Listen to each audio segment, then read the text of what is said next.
자, 여러분 안녕하세요. 예, 아유 반갑습니다. 예.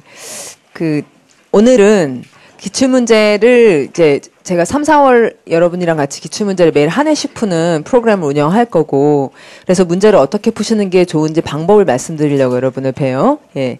그러면은 기출문제를 푸는 시기는 어휘하고 문법 공부를 하고 또 독해도 좀 할 수 있으면 더욱 좋고, 그래서 그런 기본 공부를 하고 난 다음에 기출문제를 하루에 한 회, 그리고 시간은 몇 분 안에, 여러분 문제는 20문제를 몇 분 안에 보통 푸나요? 25분. 보통은 25분이라고 생각하거든요. 그래서 25분에 풀어서 25분에 20문제를 다 풀면은 한 문제당 1분 정도보다, 1분보다 약간 시간이 더, 들 수 있잖아요. 근데 어떤 문제는 뭐 한 15초, 20초 만에 나오는 것도 간혹은 있고, 어떤 문제는 막 3, 4분이 드는 문제도 있고, 사실 그래서 보통은 20문제를 25분 안에 푸는데, 이렇게 수월하게 풀지를 못하죠. 뒤에 막 찍는 것도 생기고 그러잖아요. 네, 그래서 이제 그러면은 찍는 문제 중에는 쉬웠는데 찍어서 못 푼 문제도 있고 막 그렇게 좀 법석이 나기 마련이에요. 그래서 먼저 이제 요 자료는 여러분이 20문제 푸실 때 주의해야 될 것들 다 얘기하는 과정인데, 기억했으면 좋을 것들. 네, 0번부터 1번부터 시작해서 총 20까지 문제 유형별로 요런 문제는 요렇게 푸시고 저런 문제는 저렇게 푸시고 이렇게 나열을 할 건데요. 20문제 푸는 전체적인 것을 먼저 얘기를 하자면, 특히 지금부터 2달 동안은 매일매일 영어만 한 회씩 푸는 것이지만 나중에는 5과목을 한꺼번에 풀 거잖아요. 5과목을 한꺼번에 풀 때 영어를 맨 끝에 보지는 마시라는 건 그건 되게 분명해요.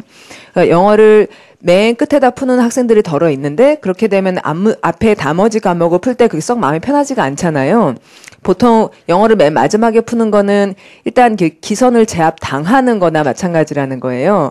영어가 어렵다는 걸 인정하고 들어가는 거잖아요. 그래서 그러지 마시고 영어를 차라리 맨 앞에 풀고, 사실은 이제 2달 동안 한 거의 50회 정도의 문제를 풀다 보면 시간 관리를 할 수 있어지거든요. 그래서 25분 안에 푸는 연습을 이렇게 잘 하고 나면, 특히 01번을 보시면 20문제를 3등분하여 효과적으로 시간을 쓰는 88, 15, 16 방법이라고 하는 것을 써놨는데, 이 방법을 각자에 맞게 약간은 조정을 해서, 근데 포인트는 1번을 풀면서 1번, 2번, 3번, 4번을 풀면서 계속 빨리 풀어야 된다는 압박에 시달리죠.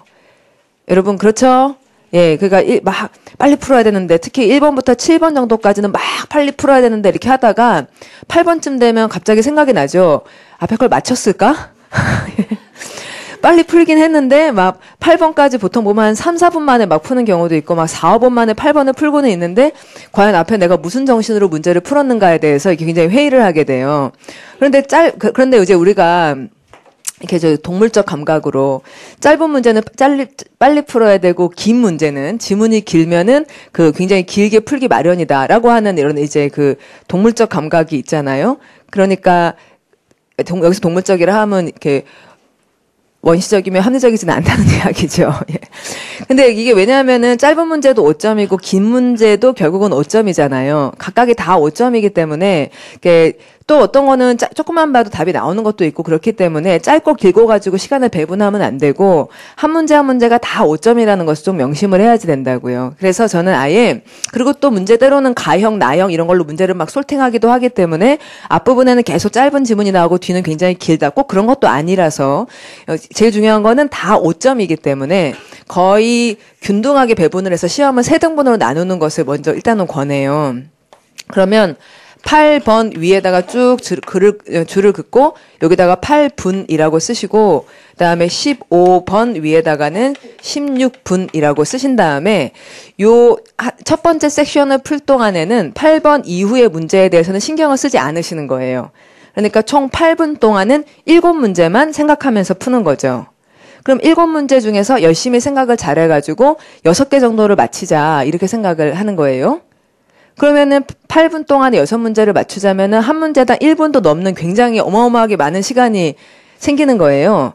그러면 이제 그제서 여러분은 여러 가지 계산을 해가면서 이건 답이 될 수가 없고 이걸 답이라고 생각하고도 진짜 맞나, 이렇게 체크를 해가지고 더 정확도를 높일 수 있다는 거죠. 되셨죠? 그러면은 8분 동안은 7문제만 생각하는 거예요. 처음엔 되게 불안해요. 뒤에 독해 문제가 있으니까 독해 문제 풀 때는 아무래도 시간이 많이 걸리지 않느냐. 이게 여태까지 여러분의 공부 방식이기 때문에 그 독해 문제를 똑같이 균등할 수가 있느냐 가지고 되게 처음엔 불안한데 일단 한번 해보시면은 분명한 건 그 8분 동안에 훨씬 정신을 차릴 수가 있다는 거예요. 그리고 정확도를 좀 더 높일 수가 있죠. 그래서 이제 시키는 대로 제가 말씀드리는 대로 딱 그렇게 한 다음에 8분 동안 7문제 중에서 6개를 맞추려고 막 노력을 하는 거예요. 그럼 6개를 맞추면 여기서 30점이 확보가 되잖아요. 그럼 여기서 30점을 냈으면 이런 데도 한 30점씩 내면 딱 90점 되는 거고. 그러면 여기서 30점을 내고 여기서 25점, 여기서 25점 이렇게 내면은 이게 80점 되는 거잖아요. 그렇죠, 여러분? 예, 그러니까 우리가 이제 방어할 점수는 80점이란 점수를 방어하려 그래야지 100점을 맞으려고 문제를 푸는 게 아니기 때문에 각 섹션별로 시간을 잘 배우란 다음에 쉬운 문제는 안 틀리고 그다음에 중간 정도 난이도 문제를 거의 다 맞고 그다음에 아주 어려운 문제는 찍어서 틀리거나 맞거나 맘대로 하라 그러는 거예요. 그러면은 이제 찍는 문제를 각 섹션마다 하나씩 만드는 거예요. 근데 처음에는 뭘 찍어야 될지 몰라요. 그래서 자꾸 문제를 풀다 보면 이렇게 풀다 보면 아 이거는 건드려 봤자 시간만 쓰고 막 3분씩 들이고 틀려 이러는 문제들 있잖아요.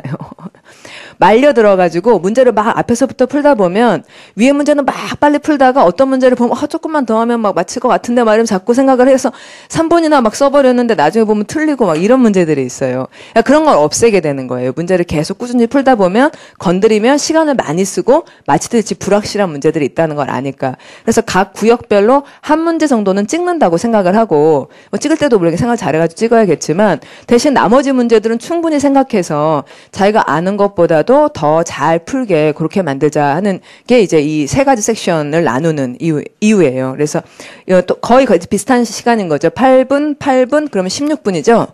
여기는 9분. 문제 수는 7개, 7개, 6개 이렇게 돼요.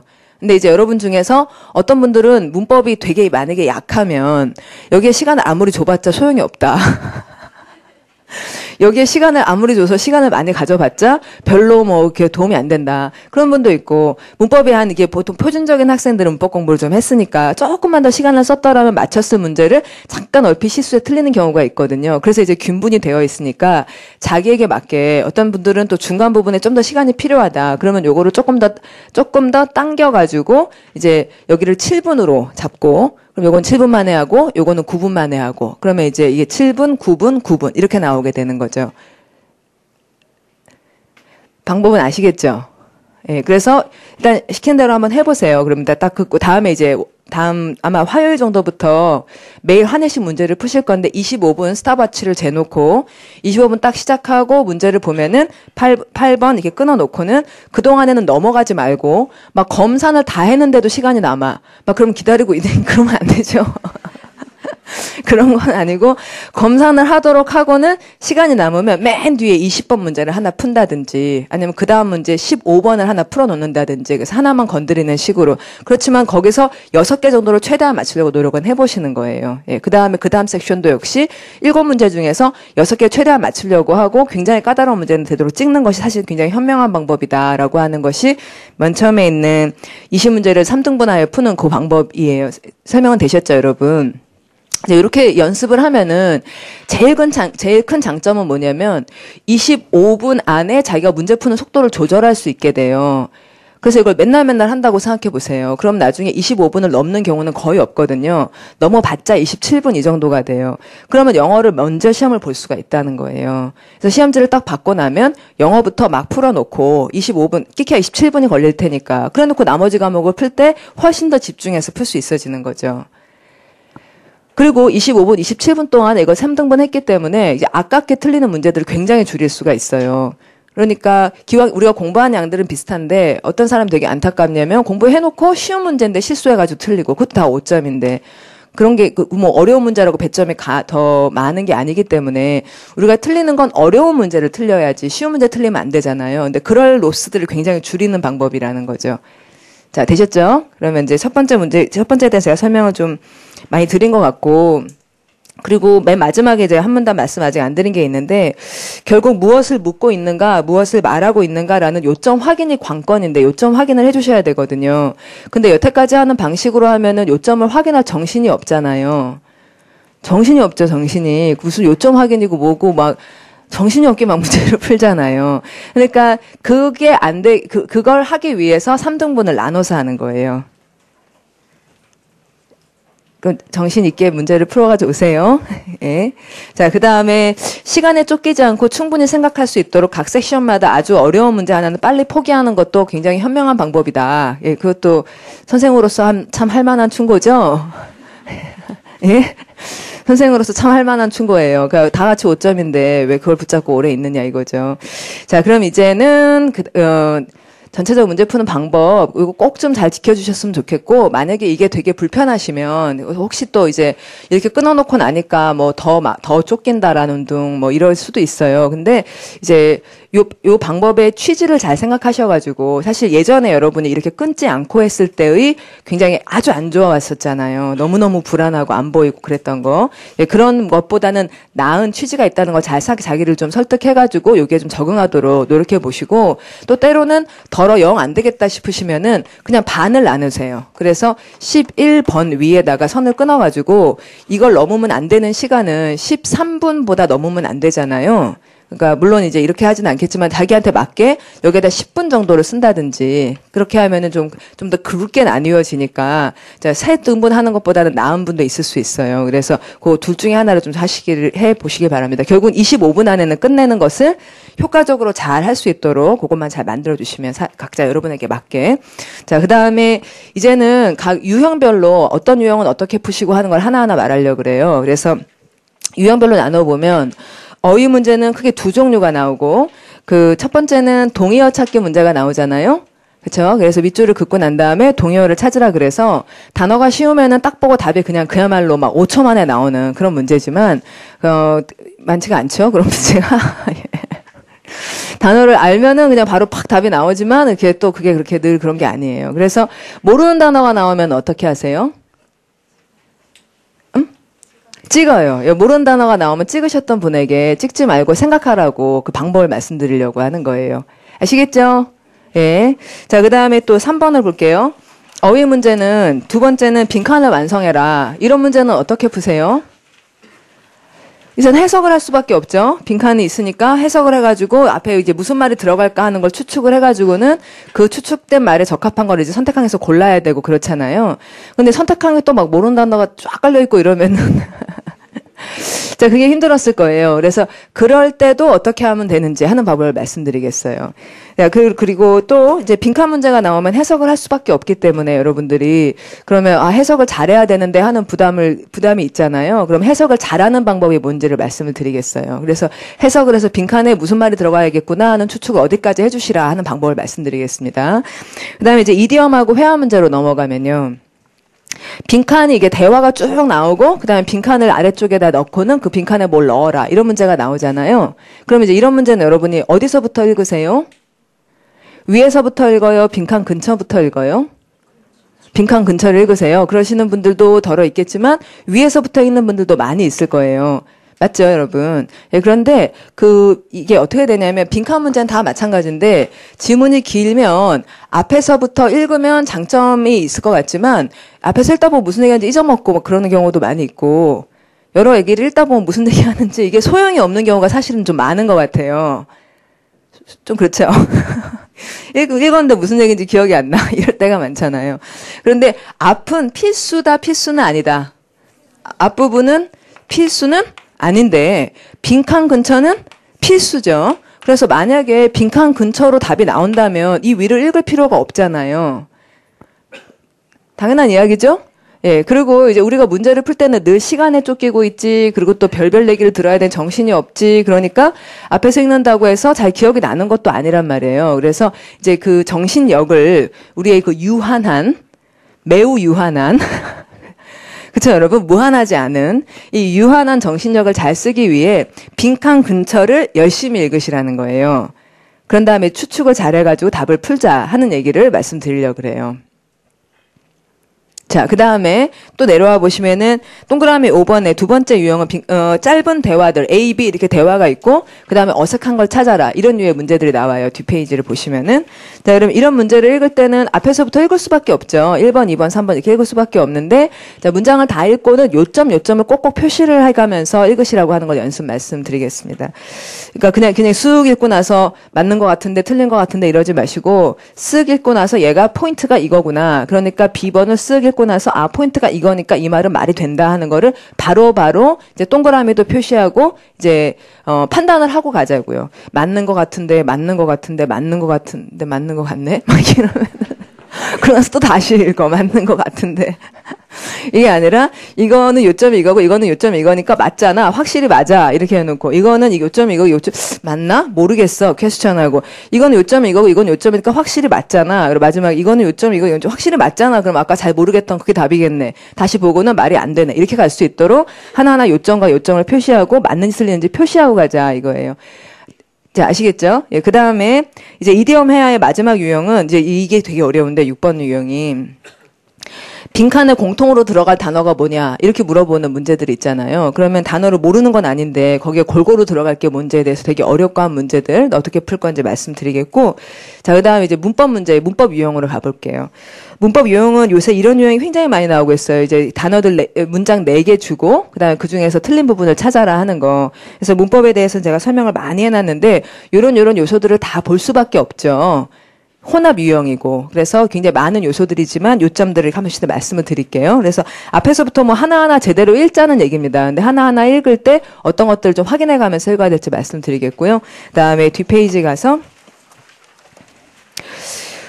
옳거나 틀린 영장문 찾기. 이거는 아까 그 문제랑 거의 비슷한데 하나의 요소가 끼어든 건 한국말하고 매칭을 시키라는 거죠. 그래서 한국말을 먼저 읽고 영어를 보셔야 되겠고 그다음에 한국말을 읽다 보면 문법 문제 어떤 포인트 때문에 문제를 낸지가 나올 때가 있어요. 그러니까 뭐뭐 하자마자 뭐뭐 했다. 그럼 아 요거 내라는 거구나. 이렇게 좀 확인을 하시는 것이 좋겠다. 뭐 그런 정도 말씀드리겠고 그다음에 밑줄 문제 이런 건 뭐 늘 나오는 문제인데 이 문제를 풀 때는 아까 그 대화문 A, B 그거나 마찬가지로 1번 맞는 것 같은데 2번 맞는 것 같은데 3번 맞는 것 같은데 뭐 이런 식이 되는 것을 맞고 1번이 분명히 맞는지 모르겠는지 퀘스천 표시 그렇게 하시면 훨씬 더 이제 좀 또렷하게 볼고 정신 차리면서 볼 수가 있어요.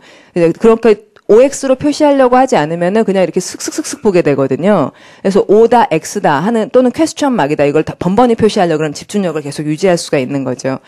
그 다음에 10번 유형 이런 게 문제가 나오면 밑줄의 마지막 유형, 문법의 마지막 유형입니다.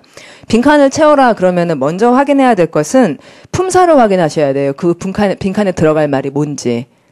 독해를 해가지고 품사가 뭔지를 판단을 하고 그 다음에 이제 의미상 어떤 게 들어갈지 판단을 해서 품사에 맞지 않는 것들을 뭐 지운다든지 그렇게 하시자는 얘기고요. 뒤로 가면 이제 독해. 자, 그러면 아까 한 거 다시 볼게요. 여러분. 첫 번째 유형, 첫째는 어떤 유형? 영역은? 어휘. 어휘는 두 종류. 어떻게 되거나. 동의어 찾거나. 그 다음에 빈칸 완성을 하라 그러거나.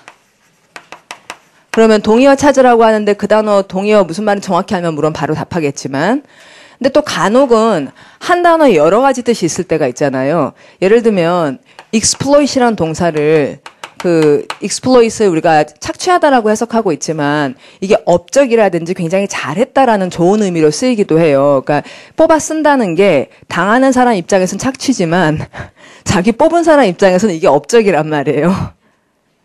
exploit의 뜻은 뽑아 쓴다기 때문에. 그러니까 이 단어가 두 개의 뜻이 있고 또 어떤 단어도 뭐 3개씩 4개씩 뜻이 있을 때가 있잖아요. 그래서 아는 단어라고 직방 답을 하고 그냥 탁 튀었다가 나중에 이게 틀리는 경우가 생길 수 있죠. 그래서 그렇다 하더라도 시간을 내서 안다 하더라도 문장을 읽어가지고 자기가 생각했던 의미대로 됐는지 이렇게 확인은 해주셔야겠어요. 그럼 알면 그나마 다행이지만 만약에 모르는 단어가 나온다면 그럼 어떻게 푸냐면 빈칸 문제처럼 생각하셔야죠. 그쵸? 그냥 찍는 게 아니라 이게 빈칸이다 치고 앞뒤 맥락을 써가지고 여기에 무슨 말이 들어갈 추측하고 선택하면서 아는 것들은 배제하고 하는 식으로 그러니까 동의어 문제가 이 단어를 모르면 빈칸 문제로 바뀌는 거예요. 맞죠, 여러분?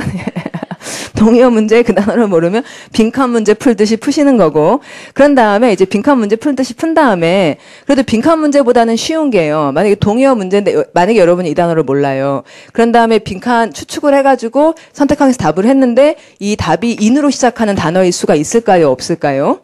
익스로 시작하는 말에 동의어가 인으로 시작한다. 그럴 수는 없죠. 그러니까 이런 것들을 또 추측의 근거로 삼을 수가 있으니까 여전히 또 동의어 문제는 빈칸 문제보다는 좀 쉬울 거예요. 그 다음에 빈칸 문제가 나온다면 앞뒤 맥락 가지고 어떻게 추측하는지 이제 보겠다. 그거죠. 그 다음에 어휘 다음은 이디엄하고 회화 문제가 종류가 어떻게 되냐면은 아마 한 3개 정도 얘기한 것 같고요. 첫째는 대화문 쭉 있을 때 빈칸을 완성해라. 이런 유형이 있고, 그 다음에 두 번째는 A, B 어색한 거 찾아라 라는 게 있고, 그 다음에 세 번째는 공통 요소를 찾아라 라든지 하여튼 빈칸 하나만 주고 그걸 넣어라 하는 거. 결국은 또 빈칸 완성이긴 하지만 특히 공통 요소를 찾아라 하는 건 좀 어려울 것이 특별히 어렵다는 얘기를 드렸고, 그 다음에 이제 문법 문제의 종류가 뭐가 있겠느냐. 그러면은 어떤 거 생각나세요? 문법 문제. 첫째는 그냥 영어 주고 4개 문장 중에서 틀린 거 찾아라. 그러면 이제 한국말의 해석 같은 게 없으니까 그 문장을 앞에서도 꼼꼼히 읽어가지고 틀린 부분이 있는지 아주 꼼꼼하게 봐야 되는 문제이죠. 그리고 그것 역시 한 문장 읽고 나서 분명히 맞는지 좀 애매한 부분이 있는지 이렇게 표시를 해두세요. 그러니까 다 확실한 건지 아니면 어떤 부분은 좀 애매한 건지 이런 것들을 표시해놔야지 아니면 또 계속 반복해서 보게 되니까 표시를 해가면서 볼 거고, 그 다음 이거는 이제 그냥 4문장 다 영어로 주는 거. 그 다음은 영장 문제의 경우는 한국말하고 매칭을 잘 시켜줘야지 된다는 거. 그 다음은 또 어떤 유형이 있죠? 문법 문제. 밑줄 그어가지고 틀린 거 찾아라 하는 거. 그 다음에 그럼 밑줄 그은 것도 하나하나 OX 표시를 하시자 이거고. 그 다음에 마지막은 그냥 빈칸 놔두는 거. 그럼 빈칸 놔두면 일단 품사 확인을 하고 무슨 말이 들어갈까 생각해서 빈칸 안에서 문제 풀듯이 하는 거고. 그 다음에 이제 독해로 들어가는데, 독해 문제는 크게 이제 독해는 보통 한 10문제 정도 나오면 그 중에서 빠짐없이 나오는 영역이 이제 3가지 영역이 있죠. 첫 번째는 이제 전체적으로 보라는, 그래서 주제가 뭐냐, 뭐 제목이 뭐냐, 메인 아이디어가 뭐냐, 이런 것들은 반드시 나오는 거잖아요. 그러면 주제 찾기 문제를 보면 여러분들은 어디까지 읽으시냐면, 자, 한번 보죠. 자, 11번에 독해에서 전체로 보라고 하는 것이 주제, 요지, 메인 아이디어, 제목 이런 걸 보라 그러면 물론 앞에서부터 우르르르르 읽다가 이제 주제가 나온 데까지 읽고 나서 주제가 뭐라고 생각이 들면은 선택항으로 가시잖아요. 지금 그렇게 하고 계시죠. 근데 저는 그렇게 하는 것보다 그냥 첫 문장을 읽고 바로 선택항에 가는 게 낫다고 봐요. 첫 문장만 읽고요. 왜냐하면은 첫 문장만 읽으면은 뭘 할 수 있냐면은 최소한 무엇에 대해 얘기하는지는 알겠죠. 조금 나온단 말이에요. 그런데 그게 결국은 어디까지 말하는지를 읽으려면 꽤 많이 읽어야지 돼요. 그러다 보면 집중력이 좀 흩어져요. 그럼 최소한 첫 문장에서 요거랑 요걸 얘기한다는 동그라미 2개만 갖고 선택항에 가면은 선택항에서 말도 안 되는 것도 보이고 요건 좀 말이 될 것 같다. 넷 중에 하나 객관식이기 때문에 여러분이 주제를 다 알고 나서 선택항을 가려면 시간이 많이 걸리고 머리를 많이 써야 되는데 첫 문장의 키워드만 가지고 선택항을 가면 이건 좀 말이 안 돼. 이건 좀 아닐 것 같은데 아니면 이것도 말이 될 것 같은데 이건 답이네. 이게 될 경우들이 많다는 거예요. 다시 볼게요.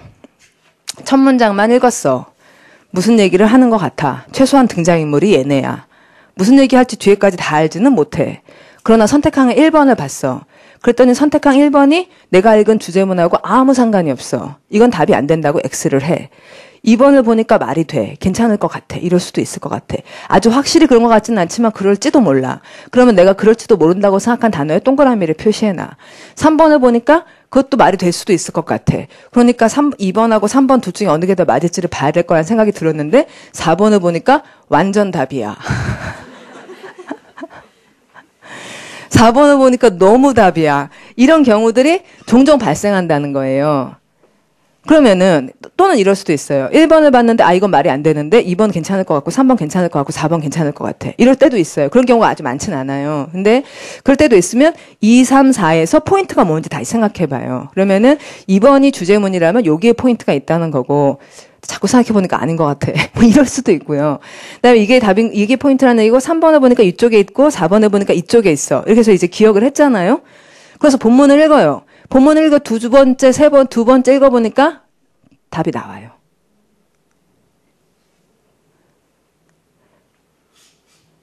그렇겠죠. 왜냐하면 셋 중에 하나니까. 그냥 막 쭉 읽으면은 선택항을 아직 안 봤다는 것 때문에 마음이 불안하다고요. 내가 이거를 읽는다고 선택항을 잘 읽을까? 막 이런 걱정을 하고 있어요. 그런데 선택항에서 키워드를 알고 있으니까 그 세 개든 뭐 남은 것 중에서 본문을 읽다 보면 머릿속에서 계속 얘야 쟤야 쟤야 이렇게 선을 다니다가 몇 줄을 읽고 나면 아 이거구나 라고 딱 떨어지는 거죠. 그래서 다시 정리를 하자면 주제를 다 알고 선택항을 가지 마시고 이건 객관식 문제니까 첫 문장을 읽고 키워드를 뽑은 다음에 바로 내려가는 연습을 해보십시오. 방법은 아시겠죠? 제가 뭘 말하는지는 아시겠죠? 그렇게 연습을 해볼게요. 좀 이따가. 예. 그 다음에 그러면은 여러분은 좀 겁이 나시겠지만 그래서 제가 이거를 공무원 저널에 기고를 했어요. 이런 식으로 문제를 푸시라는 걸. 그 기고문의 제목이 용감한 독해예요. 근데 이제 이게 용감하면서 굉장히 머리를 많이 쓰는 독해 방법이에요. 근데 그렇게 해가지고 답을 딱 표시하고 나면은 나머지가 아님을 굉장히 분명하게 확인을 하기 때문에 이게 무모한 독해가 아니라 용감한 독해라고요. 예. 자, 그 다음에 14번에 그 제목 이거 마찬가지 비슷한 방식으로 푸시면 되겠고, 그 다음에 전체적으로 파악하라는 문제 중에 여전히도 가끔씩 나오는 것은 분위기나 글의 목적이 뭐냐, 이러는 거. 이런 것이야 뭐 물론 이제 첫 문장 보고서 바로 답을 하시면 되겠죠. 많이 읽어야 된다는 부담에서 상당히 벗어나 보세요. 나머지 아닌 거는 확인하세요. 예. 자, 그 다음에 13번에 독해의 세부사항 문제 일치. 그러니까 가장 일치하는 것은 이런 걸 물어보면, 그러면 이제 여러분들은 어떻게 푸세요? 일치 문제. 지문을 읽어요. 그쵸? 위에서부터 읽죠? 선택항을 먼저 보세요. 선택항을 먼저 보는, 여기 써놨는, 잠깐만요. 제가 이거를, 이 원고를 만들어서 출판사에 보내고, 출판사가 저한테 보내줘서 제가 한번 다시 다듬었는데, 그 다시 다듬은 파일이 아니고 고던 파일이어가지고 몇 부분이 좀 빠져 있는데, 이게 이제 많지는 않는데요. 거기다 하나 제가 추가한 게 이 내용이에요. 그 세부사항 문제를 풀 때 선택항을 먼저 보시는 분들이 많이 있는데, 그렇게 하면 되게 안 좋아요. 선택항을 먼저 보면 굉장히 안 좋은 이유가 뭔지 말씀드릴게요.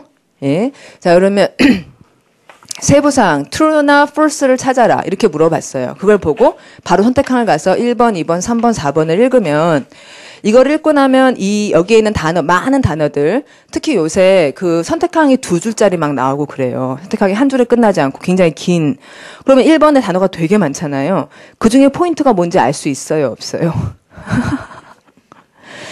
읽긴 읽었는데 포인트가 뭔지 몰라요.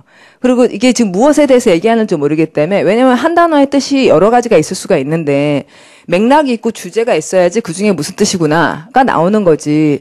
주제와 맥락이 없는데 이렇게 읽으면 어디에 포인트가 있는지를 알 수가 없단 말이에요. 잘 안 읽혀요, 기본적으로. 기본적으로 잘 안 읽히고, 두 번째는 읽더라도 포인트가 어딘지 몰라요. 그런데 주제만 알면, 그럼 주제는 뭘 보면 아냐면, 대부분은 주제는 첫 문장만 읽으면은, 아, 이것에 대해서 얘기하는구나. 최소한 이게 경제 얘기구나. 아니면 문화 얘기구나. 최소한 이것이 미국 얘기구나. 러시아 얘기구나. 이런 걸 알고 러시아에서 돈 얘기하는구나. 이런 건 알고 들어갔잖아요. 그러면 이게 잘 읽히고 주제도 빡 뽑힌단 말이에요. 자, 됩니까? 그러면 일단 제가 지금 무엇에 대해서 설명했어요? 뭐 하지 말라고. 세부사항 문제 보고 선택항 먼저 보지 마시라고 이걸 말씀드렸어요. 이 방법은 보통 토익에서 많이 사용하는 방법인데 그것도 굉장히 안 좋습니다. 토익은 특히나, 이건 뭐죠, 토익 얘기는 길게 할 건 없지만 토익은 학생들이 회사 얘기를 하는데 회사 얘기는 되게 어렵잖아요, 우리한테. 그러니까 그걸 읽어봤자 선생님들은 아시지, 읽으면 요청이 뭔지. 근데 학생들은 토익에서 나오는 여러 가지 용어들이 어떤 맥락에 쓰이는지 전혀 모른다고요. 그래서 읽어도 별 소용이 없는 경우들이 많아요. 그래서 이제 특히 공무원 영어에서도 더 그대로 적용이 되고, 그러니까 첫 문장을 먼저 읽으셔서 이것에 대해서 말을 하는구나 하는 키워드를 늘 뽑는 연습을 하시는 거예요. 그런 다음에 선택항을 읽다 보면 이 키워드를 아니까 그 자리에서 요점이 뭔지도 나오고, 이 키워드에 따르면 이건 답이 될 수 없다. 이건 답이 맞는 얘기겠네. 뭐 이런 것들이 바로바로 판단이 되실 거예요. 방법 아시겠죠? 예, 이런 방법으로 풀어오시라는 거예요.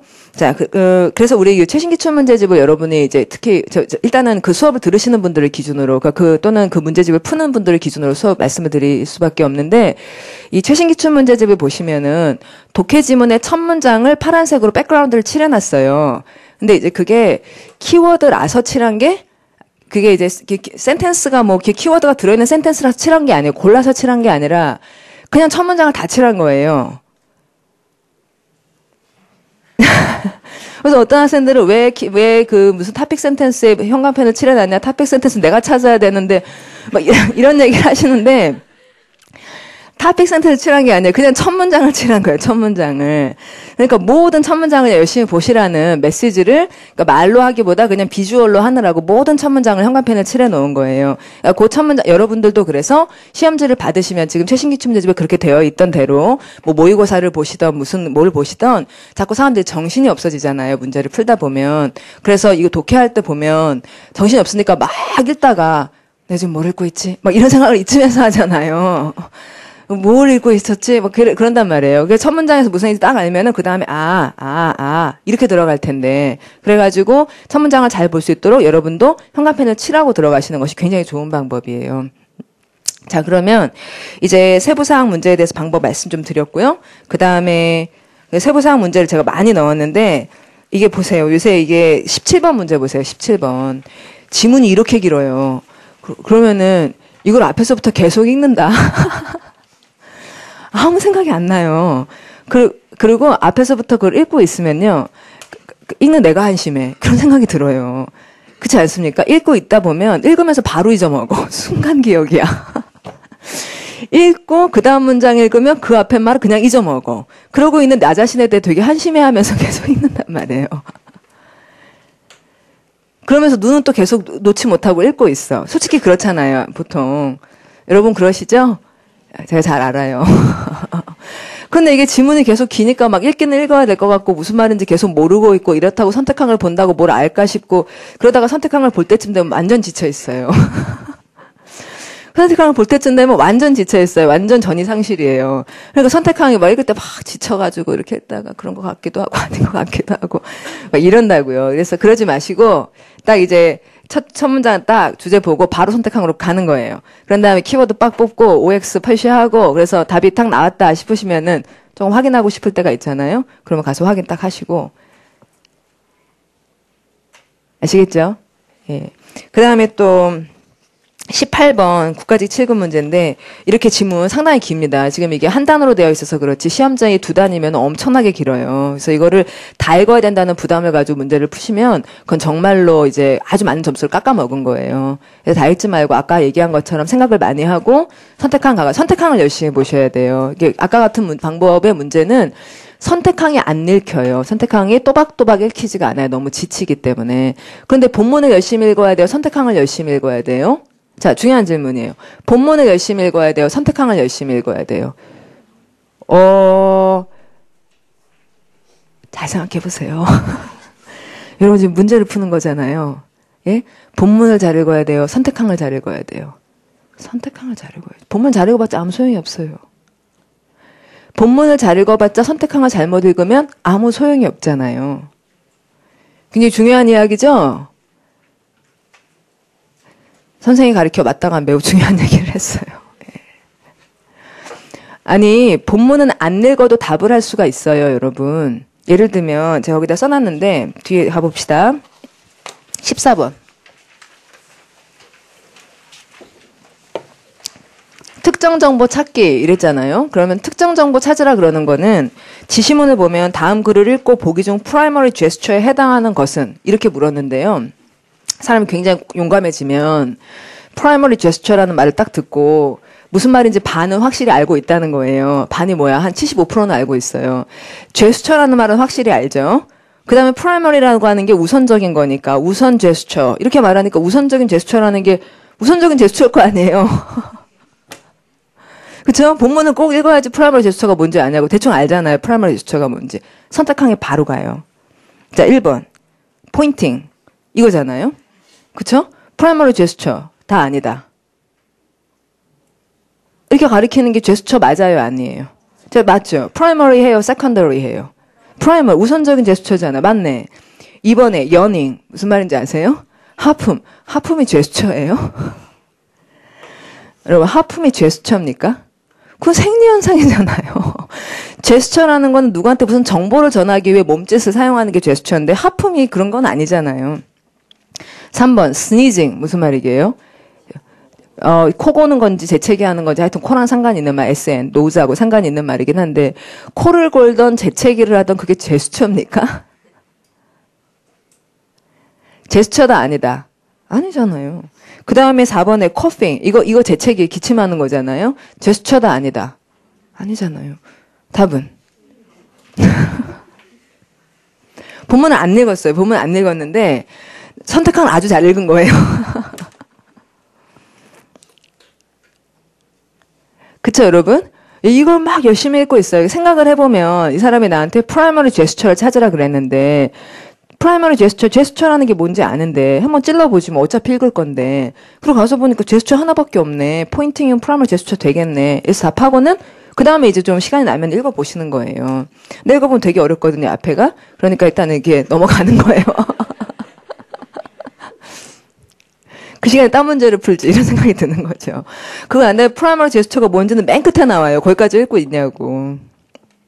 자, 그럼 다시 아까 얘기로 돌아가서 본문을 잘 읽는 게 중요해요. 선택한 걸 잘 읽는 게 중요해요. 예. 여러분 진짜 선택한 걸 잘 읽는 게 중요해요. 그러니까 본문을 잘 못 읽었지만 선택한 걸 읽다 보니 너무 말이 돼 말이 안 돼 이렇게 갈 수도 있는 거고요. 물론 둘 다 잘 읽으면 좋지만 선택한 걸 잘못 읽는다면 본문 읽기에 무슨 소용이 있어요. 맞죠, 여러분? 예, 그러니까 우리가 문제를 푼다는 건 출제자하고 게임을 하는 거예요. 자, 문제 푸는 건 뭐라고요? 누구하고 게임하는 거예요? 출제자하고 게임하는 거예요. 그래서 출제자가 게임을 거는 거예요. 여러분한테 게임을 거는데 그럼 출제자가 거는 게임을 여러분들이 멋있게 이렇게 받아치는 방법에 대해서 얘기를 해보자고요. 그러면은 글을 이렇게 막 띡 주면서 이제 요거를 읽고 난 다음에 프라이머리 제스처가 뭔지 봐. 선택한 1, 2, 3, 4 이랬는데 프라이머리 제스처? 바로 가가지고 선택한 보고 답답해.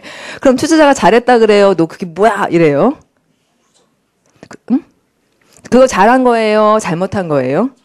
잘한 거죠. 그쵸? 야, 너 대성하겠다. 이러죠.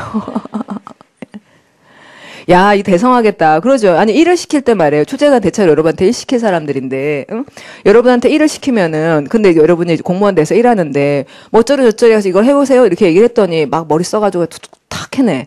깔끔하게 답을 탁 내. 잘한다 그러죠. 그걸 가지고 붙잡고, 오래 있다고 그걸 잘한다 그러냐고요. 그리고 하고 틀려 또, 그렇게 하고는. 결국 우리는 하나 이 태스크를 하고 있는 거예요. 그렇죠? 그러면 태스크를 가장 빠르고 정확하게 할 수 있는 방법이 있다면 그걸 찾아가지고 하는 게 맞는 거지. 텍스트를 준다고 꼭 그걸 읽어야 되는 부담으로부터 벗어나야 된다고요. 맞죠, 여러분? 네.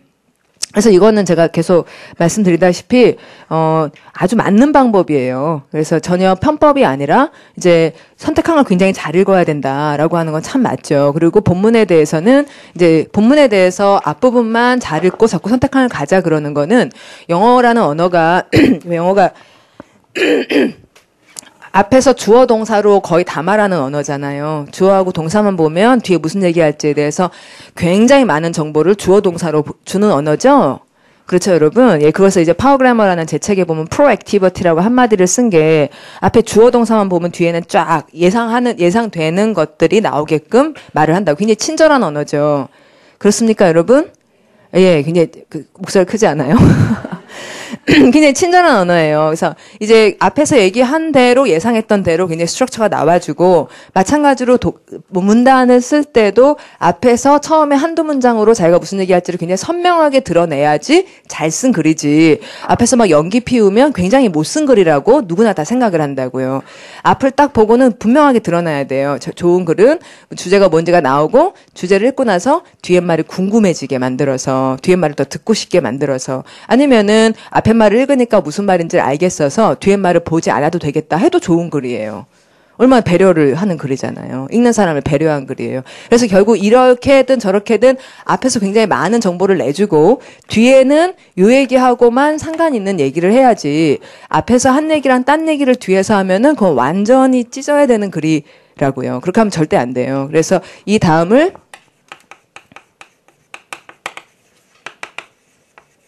supporting ideas 이렇게 얘기를 하는데 뭘 서포트하는 아이디어들을 여기다 써줘야 돼요.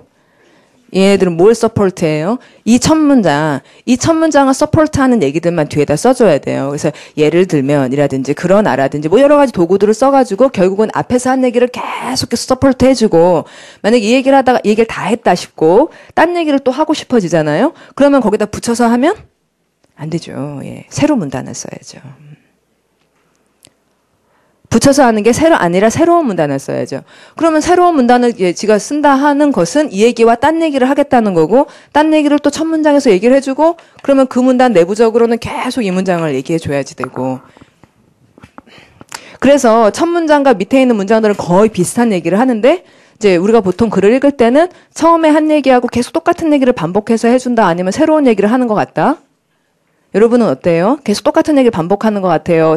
계속 얘기가 딴 얘기를 막 하는 것 같아요? 똑같은 얘기를 한다고 별로 생각을 못 했었죠? 예. 솔직히 말해서 그게 똑같은 얘기일 거라고 별로 여러분은 모르고 있을 거예요. 그렇게 되는 이유는 뭐냐면 단어를 바꾸기 때문이죠.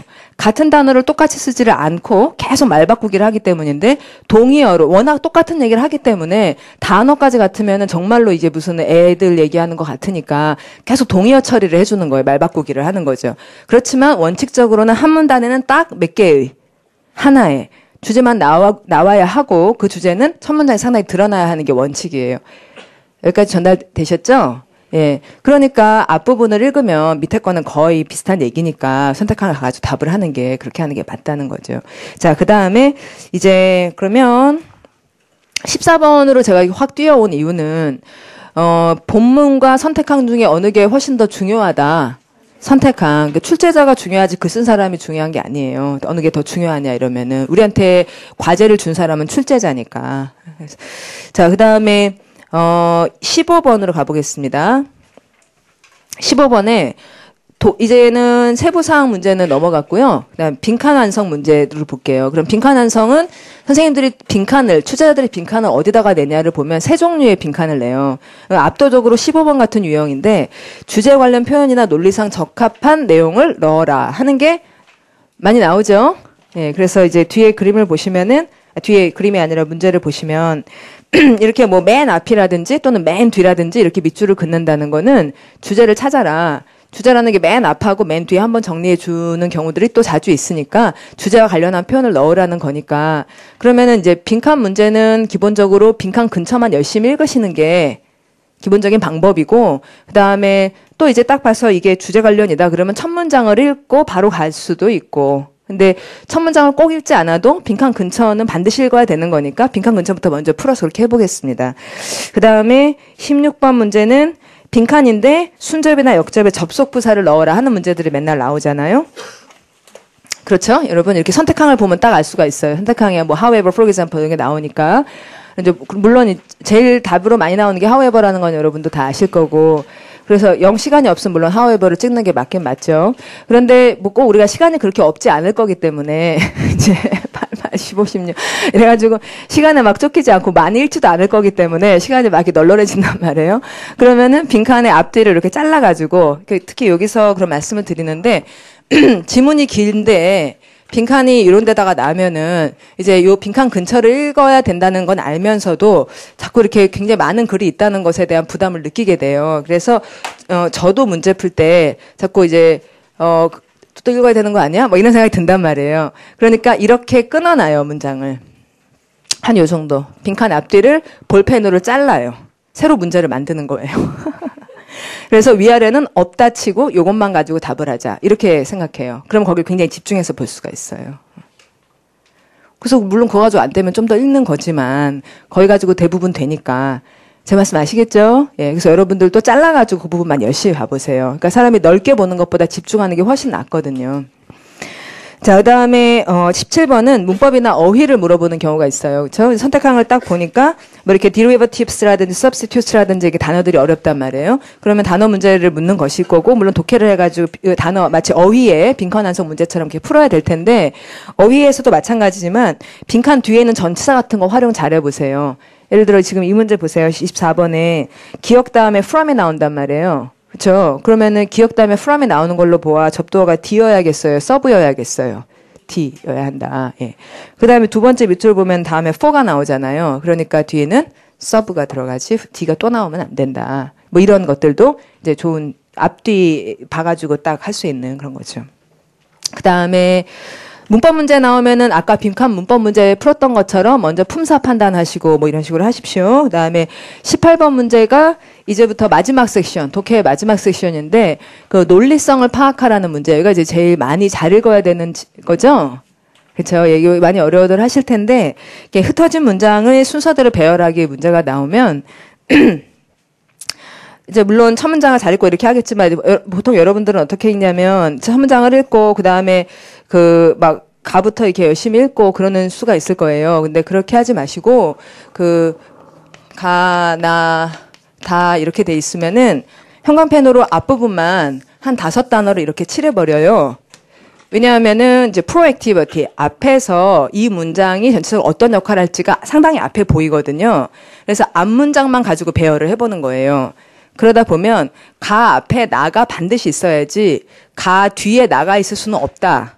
이런 것들 판단이 되거든요. 어떤 지점은 가 앞에 나가 있어야지 가 뒤에 나가 올 수는 결코 없다라는 게 요만큼만 봐도 보여요. 그럼 선택한 가서 나가여야 하는데 가나로 되어 있는 건 다 버리는 거예요. 선택항을 가서. 그러고 나면은 이제 한 2개가 남는다든지 이렇게 이제 좁혀 나가는 거죠. 그래서 이거를 다 읽으면 포인트가 어딘지 잘 모르기 쉬우니까 앞부분만 가지고 배열을 해보는 것이 훨씬 더 나은 방법이다. 그런 말씀 드리겠습니다. 자, 그 다음에 19번에 이게 들어갈 자리가 뭔지 이런 문제도 까다롭고 이제 자주 나오진 않지만 이제 뭐 법원집의 경우는 이쪽 논리성 문제가 굉장히 많이 나오고 있어서 또 모르는 일이에요. 문제 선생님 어떻게 되기로 약속한 게 아니기 때문에 이런 유형의 문제가 있고 이건 또 어떻게 풀어질지 이따가 말씀드릴게요. 자, 그 다음에 뒤로 가시면 마지막 논리성 문제는 글을 읽다가 이상한 문장 하나 빼라. 이런 류의 문제가 있죠. 그래서 이것도 어떻게 풀지에 대해서 이따가 이제 좀 쉬었다가, 하나씩 이제 오늘 남은 3시간 동안에 해보려고요.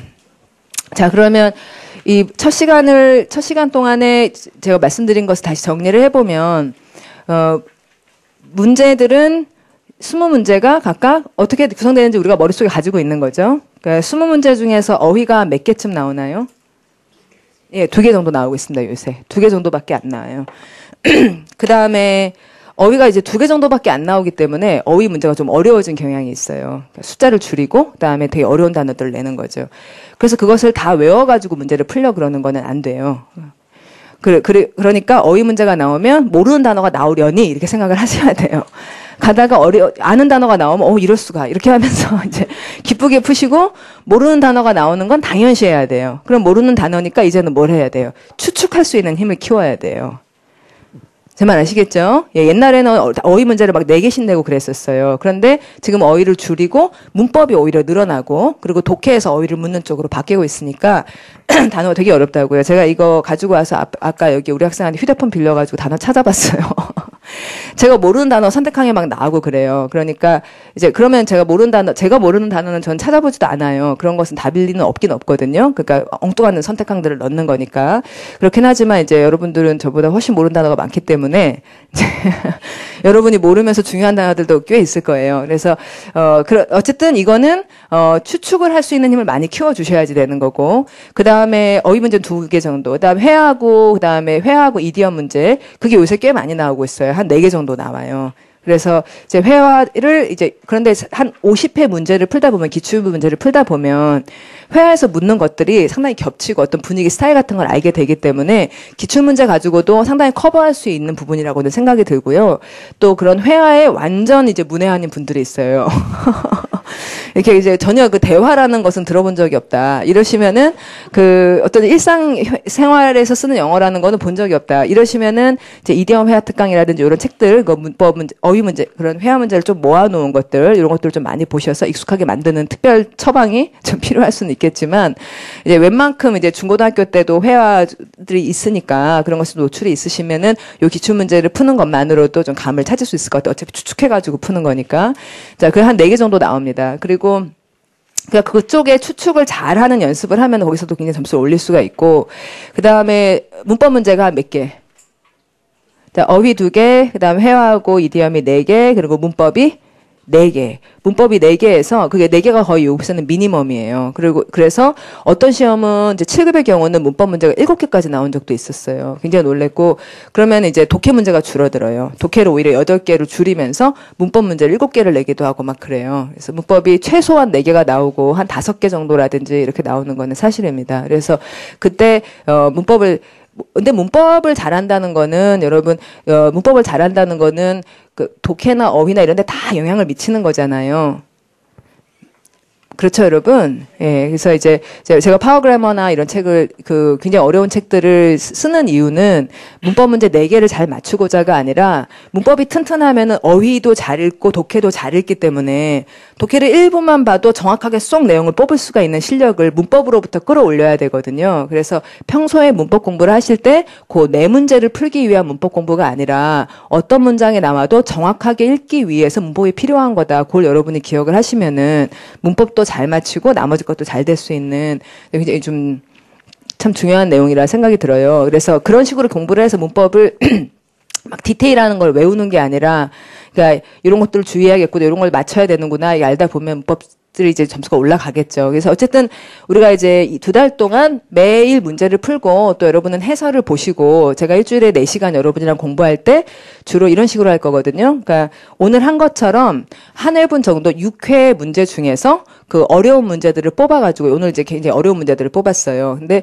그 어려운 문제들 너무 어려운 거 말고 이제 여러분이 80점 이상을 내려면 맞춰야 되는 난이도 상 위쪽에 있는 난이도 그런 것들만 뽑아가지고 20회는 20회 모의고사처럼 풀고 설명을 자세히 드릴 거고 그 다음에는 이제 8주 중에 앞에 2주는 어휘, 그 다음 2주는 생활영어하고 회화, 그 다음 2주는 문법, 그 다음 2주는 독해 이렇게 섹션을 나눠가지고 각 2주별로 이제 6개 중에서 그런 영역에 해당하는 것들은 좀 많이 풀어보고 책으로 풀어보고 이런 식으로 가지고 다시 이걸 또 다지고 이런 식으로 이제 진행을 하겠습니다.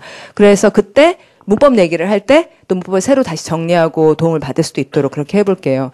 자, 그 다음에 독해 문제는 총 보통 10개가 나오고 10개 중에서 주제 전체적으로 보라는 문제가 한 2-3개 이렇게 나오고 세부사항 보라는 문제가 또 한 2-3개 나오고 밑줄 문제가 또 2-3개 나오고 그래서 뭐 하여튼 보통 3-3-3 이렇게 한 다음에 논리성 문제를 하나 끼워 넣고 대충 이런 식이 돼요. 전체 그림은. 그림이 보이시죠? 예, 전체 그림이 보이실 거고 그 다음에 모두 다 5점이에요. 그래서 어려운 문제에 가산이 되지 않는다는 거 그걸 아시고 그 다음에 우리는 보통 몇 점을 내기를 바라는 거예요? 80점을 내길 바라는 거예요. 그러면 80점을 내면 4개를 틀릴 수가 있어요. 그러면 4개는 진짜 어려운 문제 중심으로 틀리는 거고 일반적으로 봤을 때 아주 어려운 문제는 한 3개 정도가 나오는데요. 그러면은 아주 어려운 문제 한 3개 정도를 막 진짜 잘 찍어가지고 이게 어려운 문제는 빨리 알아가지고 막 찍고는 나머지 문제를 막 되게 잘 푼다. 이런 건 굉장히 잘한 거예요. 예. 그리고 그러면 그 아주 어려운 문제 3개는 어찌어찌 하더라도 그 아주 쉬운 문제와 중간 난이도 문제는 실수 없이 잘 맞히는 그런 수비적인 방식으로 공부를 하면은 80점 밑에는 안 나오고 그다음에 그것보다 점수가 높게 나오는 그걸 만들 수가 있다라는 말씀이고 그리고 우리가 80점을 낼 때는 그걸 하나하나 다 알기 때문에 80점이 나오는 건 아니죠. 예. 잘 생각을 해서 나머지가 아니기 때문에 그리고 이게 가장 가깝기 때문에 그렇게 답을 하는 거지 어휘 문제를 맞출 때 그 단어를 꼭 외워야만 답을 하고 그러는 건 결코 아니라는 거예요. 제 말씀 아시죠, 여러분? 예, 그래서 굉장히 추측을 잘하는 것이 아주 잘하는 일이라는 거. 추측을 하기 위해서는 집중해야 되고 양을 줄여야 된다는 거. 그런 것들을 여러분이 2달 동안 연습을 하시면 제 생각에 2달 동안 잘 따라오신 분들은 80점 밑으로 안 나오는 분명히 그게 될 거라고 봅니다. 근데 이제 여러분이 이제 매일매일 문제를 한 회씩 풀면 한 회를 푸는 데 25분이 걸렸는데 채점을 하고 나서 복습하는 시간은 사람마다 다를 거예요. 뭐 하나밖에 안 틀렸어. 이런 사람은 하나밖에 안 틀린 사람은 복습한 시간 되게 조금 걸릴 거고 막 60점 나왔어. 그래가지고 8개나 틀렸으면은 시간이 많이 걸릴 수도 있고 막 이렇게 될 거 아니에요. 그런데 그 시간도 제한을 하세요. 복습하는 시간도 자기에 맞게. 그래서 복습은 1시간 내에 끝내자라든지 또는 굉장히 많은 시간이 필요하다 그러면 2시간 내에 끝내자. 이런 식으로 시간을 좀 제한해서 규칙적으로 하는 게 중요하니까 예, 그리고 시간을 좀 제한을 해야지 뭔가 집중해서 중요한 것 중심으로 보지, 시간을 막 3시간, 4시간 하자, 이러면서 모든 단어를 하려고 그러는 건 맞지 않다고요. 제가 지금, 한번 잠깐 줘보세요. 네, 여러분한테 이 책을 드렸는데, 이거는 여기 있는 걸 다 외우라고 드린 거는 아니에요. 여기 있는 거 다 외우라고 드린 건 아닙니다. 근데 여러분이 복습을 하실 때 갖고 다니면서 어차피 그 책을 볼 거고 기출문제들이라는 건 의미가 굉장히 크니까 복습하실 때 갖고 다니기 편하니까 보시라는 거지 이걸 다 외워서 풀고 그런 방식으로 하면 끝이 없어요. 그러니까 이 시험에 나온 모든 단어를 외우겠다거나 그런 식으로 접근하지 마시고 그러니까 가장 중요한 포인트 자꾸 생각해서 아 이런 건 반복해서 나올 수가 있겠구나. 다음엔 이 문제를 어떻게 맞춰야 될까? 어떻게 하면 맞힐 수 있을까? 그래서 틀린 문제에 대해서 내가 이게 이래서 틀렸고 이렇게 하면 맞힐 수 있겠구나. 거기까지는 체크를 하세요. 예, 그러면 그걸 하는데 2시간 이상이 걸리진 않을 거라고요. 자, 그러면 그렇게 해서 가봅시다. 그럼 10분 쉬었다 뵐게요.